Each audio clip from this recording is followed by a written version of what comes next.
మరి ముఖ్యంగా ఉష్ణోగ్రతలు గరిష్ట స్థాయిలో నమోదవుతున్నాయి. తెలంగాణలో 23 జిల్లాలకు వాతావరణ శాఖ ఆరెంజ్ అలర్ట్ జారీ చేస్తుంది. రాష్ట్ర వ్యాప్తంగా వడగాలుల తీవ్రత పెరిగే అవకాశం ఉందంటోంది వాతావరణ శాఖ. శుక్రవారం ఆదిలాబాద్ జిల్లా నేరేడిగొండలో 41 డిగ్రీల ఉష్ణోగ్రత నమోదైంది. ఇక ఆంధ్రప్రదేశ్లోనూ భారీగా ఎండలు పెరుగుతున్నాయి. 35 మండలాల్లో తీవ్ర వడగాలులు వీచే అవకాశం ఉందంటూ కూడా వాతావరణ శాఖ హెచ్చరిస్తోంది. 181 ప్రాంతాల్లో 40 డిగ్రీలకు పైగా ఉష్ణోగ్రతలు నమోదవుతున్నాయి.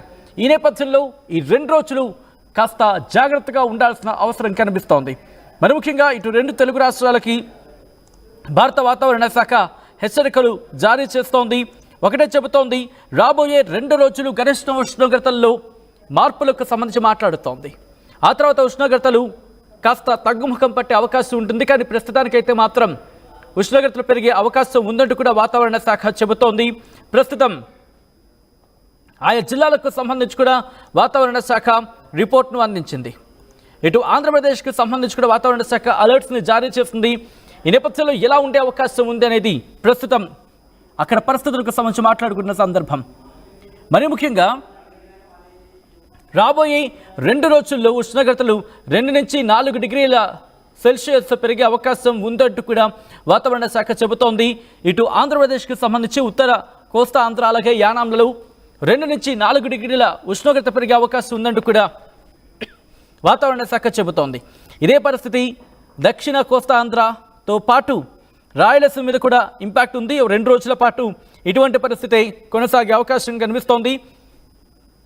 ఆ తర్వాత వాతావరణం కాస్త చల్లబడే అవకాశం ఉందని కూడా వాతావరణ శాఖ చెబుతోంది. ఇప్పటికే ఆయా జిల్లాల్లో ఉష్ణోగ్రతలు నమోదవుతున్నాయి. జిల్లాల వారీగా చూసుకుంటే కనుక ఉష్ణోగ్రతల్లో మార్పులకు సంబంధించి, ఎందుకంటే ఇప్పటికీ ఎల్లో అలర్ట్ జారీ చేసింది వాతావరణ శాఖ. కొన్ని ప్రాంతాలకు సంబంధించి ఇప్పటికే అలర్ట్స్ కూడా జారీ చేసింది. 2 రోజుల పాటు ఇటు ఆంధ్రప్రదేశ్కి సంబంధించి 2 రోజుల పాటు ఉష్ణోగ్రతలు 2 నుంచి 4 డిగ్రీల సెల్సియస్ వరకు పెరిగే అవకాశం ఉందంటూ కూడా వాతావరణ శాఖ చెబుతోంది. ఆ తర్వాత వాతావరణం కాస్త చల్లబడే అవకాశం ఉంది. ఇటు తెలంగాణకు సంబంధించి కాస్త నార్మలైజ్ అవకాశం కనిపిస్తోంది. 2 రోజుల తర్వాత పెద్దగా మార్పు ఉండకపోవచ్చు వాతావరణంలో, కానీ 2 రోజుల తర్వాత నుంచి కాస్త వాతావరణం మార్పు ఉండే అవకాశం ఉంది. ఇప్పటికే రాత్రిపూట మీరు చూసుకుంటే కనుక ఉష్ణోగ్రతలు ఆ పెను మార్పులు కనిపిస్తున్నాయి. ఎందుకంటే ఉదయం ఆ తీవ్రమైన ప్రభావం కనిపిస్తోంది. ఆయా జిల్లాల్లో చూసుకుంటే కనుక ఉష్ణోగ్రతల స్థాయిని కనుక గమనిస్తే పీక్స్కి వెళ్ళిపోయిందా, అప్పుడే సమ్మర్ వచ్చేసిందా అని అర్థం వచ్చేలా వాతావరణం ఉంది. బయటకు రావాలంటేనే జనం భయపడిపోతున్న పరిస్థితి, అటువంటి పరిస్థితి ఉందనే చెప్పుకోవాలి. ఎందుకంటే జిల్లాల వారీగా చూసుకుంటే అటువంటి పరిస్థితి కనిపిస్తోంది. మరి ముఖ్యంగా కొన్ని ప్రాంతాలు అయితే మాత్రం సిచ్యువేషన్ మరీ ఎక్కువగా వెళ్ళిపోతుందనే చెప్పుకోవాలి. బయటికి రావాలంటేనే జనం భయపడుతున్న పరిస్థితి. ఇటు భద్రాచలంకి సంబంధించి చూసుకున్న, అలాగే తెలంగాణకు సంబంధించి ఎటువంటి ఆ ఏరియాల గురించి మాట్లాడుకున్నప్పుడు తెలంగాణకు సంబంధించి ఇటు వార్నింగ్స్ విషయంలో కాస్త పెద్దగా మార్పు లేదు. కానీ ఇటు ఆంధ్రప్రదేశ్కి సంబంధించి మాత్రం ఆ వాతావరణ మార్పు కనిపిస్తోంది. ఇటు కొన్ని జిల్లాలకు మాత్రం వార్నింగ్ ఇస్తున్న పరిస్థితి. కాస్త 2 రోజులు ఈ గరిష్ట ఉష్ణోగ్రతలు నమోదయ్యే అవకాశం కనిపిస్తోంది. ఆ తర్వాత వాతావరణం కాస్త సాధారణ స్థితికి చేరుకొని ఆ తర్వాత మళ్ళీ వర్షాలు పడే అవకాశం ఉందంటూ కూడా వాతావరణ శాఖ చెబుతోంది. ఈ నేపథ్యంలో ఒక్కసారి ఎటువంటి పరిస్థితులు ఉన్నాయి 2 తెలుగు రాష్ట్రాల్లో కూడా తెలుసుకునే ప్రయత్నం చేద్దాం. మా ప్రతినిధి రామ్దాస్ అప్డేట్స్ అందించేందుకు సిద్ధంగా ఉన్నారు. రామ్దాస్, ఇటు వాతావరణ శాఖ ఏం చెబుతోంది? ఎన్ని రోజుల పాటు ఈ అలర్ట్ కొనసాగే అవకాశం ఉంది? రైట్ సచిన్, అంటే ఇది 2 రోజుల పాటు, అంటే మరొక 2 రోజుల పాటు తెలంగాణ వ్యాప్తంగా దాదాపు 41 నుంచి 44 డిగ్రీల వరకు కూడా ఉష్ణోగ్రతలు నమోదయ్యే ఛాన్స్ ఉందని భారత వాతావరణ శాఖ అయితే హెచ్చరిస్తున్న పరిస్థితి కనబడుతుంది. ముఖ్యంగా తెలంగాణ వ్యాప్తంగా 25 జిల్లాలకు ఆరెంజ్ అలర్ట్ జారీ చేశారు. ఒక హైదరాబాద్, అలాగే మేడ్చల్, వికారాబాద్, అలాగే యాదాద్రి, మెదక్, ఇవి మినహా మిగతా జిల్లాలన్నిటి కూడా దాదాపుగా ఆరెంజ్ అలర్ట్ జారీ చేసిన పరిస్థితి. దాదాపు ఈ అన్ని జిల్లాల్లో కూడా దాదాపు 44 డిగ్రీల వరకు కూడా ఉష్ణోగ్రతలు నమోదయ్యే ఛాన్స్ ఉందని చెప్తున్నారు. ఇప్పటికే తెలంగాణ వ్యాప్తంగా భానుడు ఉగ్రరూపం దాల్చినట్టుగా మనకు కనబడుతుంది. మాడు పగిలే ఎండలతో ప్రజలైతే అల్లాడిపోతున్నారు. పలు ప్రాంతాల్లో అయితే ఇప్పటికైతే రికార్డు స్థాయిలో ఉష్ణోగ్రతలు నమోదవుతున్నాయి. ఉదయం 8 నుంచే భానుడు తన ప్రతాపాన్ని చూపిస్తున్నాడని మనకు అర్థమవుతుంది. మధ్యాహ్నం వేళలో అయితే ఇక బగబగ మండే ఎండలతో ప్రజలు అసలు బయటికి రావాలంటేనే జంకుతున్న పరిస్థితి కనబడుతుంది. ముఖ్యంగా ప్రధాన రహదారులు మధ్యాహ్నం వేళలో అయితే కంప్లీట్ గా ఒక కర్ఫ్యూ టైప్ లో, కర్ఫ్యూ మాదిరిగా మనకు కనిపిస్తున్నాయి, నిర్మానుష్యంగా కనిపిస్తున్నాయి. తీవ్రమైన ఎండలు ఊపిరాడకుండా చేసే ఉక్కపోతతో ప్రజలైతే అల్లాడిపోతున్నారు. ప్రస్తుతానికి రాత్రి వేళలో గాలిలో తేమ శాతం తగ్గిపోవడంతో కూడా ఈ ఉక్కపోత వాతావరణం కనిపిస్తుంది. గత కొన్ని రోజులుగా రాష్ట్రంలో ఎండలు సాధారణం కంటే అధికంగా నమోదవుతున్నాయి. అండ్ ఆఫ్ కోర్స్ ఇవన్నీ కూడా 1వ తారీఖు వరకు ఉండే అవకాశం ఉంది.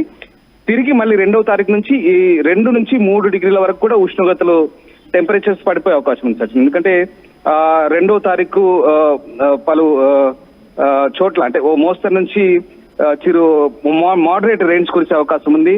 ఎందుకంటే ఆ సమయంలో కొంత ఉష్ణోగ్రతలు తగ్గే అవకాశం ఉందని వాతావరణ శాఖ చెప్తుంది. అండ్ మొత్తం మీద అయితే మరొక మూడు రోజుల పాటు అయితే దాదాపుగా 40 డిగ్రీల పైగానే ఉష్ణోగ్రతలు నమోదయ్యే అవకాశం ఉందని చెప్తున్నారు. ఇక దాదాపు మరొక 3 రోజుల పాటు ఇదే పరిస్థితి కొనసాగుతుందని ఇటు భారత వాతావరణ శాఖ కూడా హెచ్చరిస్తున్న పరిస్థితి. ఇక ఇందాక చెప్పాను 25 జిల్లాలకు ఆరెంజ్ అలర్ట్ జారీ చేశారు. అండ్ అలాగే ఇక ఏప్రిల్ 2, 3 తేదీల్లో అయితే తేలికపాటి జల్లులు కురిసే అవకాశం ఉందని కూడా చెప్తున్నారు. ఇక దేశవ్యాప్తంగా కూడా అదే పరిస్థితి సచిన్. కేంద్ర ప్రభుత్వం కూడా అలర్ట్ చేసింది. అన్ని రాష్ట్రాలకు కూడా హీట్ వేవ్ అలర్ట్ అడ్వైజరీ అయితే జారీ చేసింది. ఎందుకంటే వడగళ్ల బీభత్సం కొనసాగే అవకాశం ఉన్నందున చాలా జాగ్రత్తగా ఉండాలి. ఎండ ప్రభావం సంబంధించి అప్రమత్తంగా ఉండాలంటే ఎప్పటికప్పుడు వడగాల్పులను కూడా అంచనా వేస్తూ ఉండాలంటూ కూడా రాష్ట్రాలకు సూచించింది. వెంటనే యాక్షన్ ప్లాన్ కూడా ప్రిపేర్ చేసుకోవాలంటూ ఆయా రాష్ట్రాల ప్రధాన కార్యదర్శులకు సిఎస్లకు కూడా ఇప్పటికే కేంద్ర ఆరోగ్య శాఖ లేఖ కూడా రాసింది. సో మొత్తం మీద ఇటు మెడికల్ ఆఫీసర్లు హెల్త్ ప్లాన్ వీటి ఎప్పటికప్పుడు ప్రిపేర్ చేసుకోవాలి. అండ్ అలాగే ఈ ఎండలకు అనుగుణంగా తగు జాగ్రత్తలు తీసుకోవాలని చెప్తున్నారు. అలాగే యాక్టివ్ ఎమర్జెన్సీ కూలింగ్ పరికరాలను కూడా ఆసుపత్రుల్లో ఏర్పాటు చేయాలని చెప్తున్నారు. అలాగే ఈ ఎండాకాలంలో ఎక్కువ ఫైర్ యాక్సిడెంట్ కూడా అయ్యే అవకాశం ఉంది కాబట్టి జాగ్రత్తగా ఉండాలి. ఆసుపత్రిలో ఫైర్ సేఫ్టీ ప్రికాషన్స్ కూడా తీసుకోవాలని చెప్తున్నారు.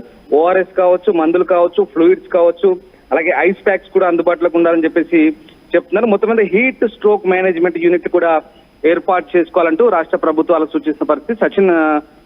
ఎస్ ఎగ్జాక్ట్లీ దాదాపుగా ఒక 25 జిల్లాలకైతే ఆరెంజ్ అలర్ట్ ఉంది. దాదాపు 40 నుంచి 44 డిగ్రీల ఉష్ణోగ్రతలు నమోదే అవకాశం ఉంది. ఇది 1వ తారీఖు వరకు కూడా కంటిన్యూ అయ్యే ఛాన్స్ ఉంది అంటున్నారు. 2వ తారీఖు నుంచి ఒక మోడరేట్ రేంజ్ అయితే పడే అవకాశం ఉంది. సో మొత్తం మీద అయితే భారత వాతావరణ శాఖ సూచిస్తున్న ప్రకారం జాగ్రత్తగా ఉండాలి. అంటే అవసరమైతే తప్ప